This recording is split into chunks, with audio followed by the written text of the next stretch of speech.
বাজারে বাড়ল জ্বালানি তেলের দাম। ডিসেম্বরে প্রতি লিটার জ্বালানি তেলের দাম বেড়েছে 2 টাকা। 30 নভেম্বর রবিবার বিদ্যুৎ, জ্বালানি ও খনিজ সম্পদ মন্ত্রণালয়ের প্রজ্ঞাপনে জানানো হয়েছে এই তথ্য।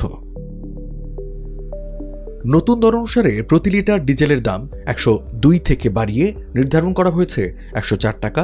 পেট্রোলের দাম প্রতি লিটার 118 থেকে বাড়িয়ে 120 টাকা ও অক্টেনের দাম 122 থেকে বাড়িয়ে করা হয়েছে 124 টাকা। আর কেরোসিনের দাম প্রতি লিটার 114 থেকে বাড়িয়ে করা হয়েছে 116 টাকা।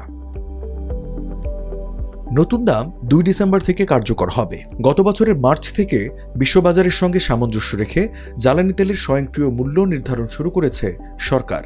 সে হিসাবে প্রতি মাসে ঘোষণা করা হয় নতুন দাম। জ্বালানি তেলের মধ্যে উড়োজাহাজে ব্যবহৃত জেট ফুয়েলের দাম নির্ধারণ করছে Bangladesh energy regulatory commission BERC. বিদ্যুৎ কেন্দ্রে ব্যবহৃত ফার্নেস তেলের দাম সমন্বয়ের প্রস্তাব জমা আছে বিইআরসির কাছে। আর ডিজেল, কেরোসিন, পেট্রোল ও অকটেনের দাম নির্ধারণ করে জ্বালানি ও খনিজ সম্পদ বিভাগ।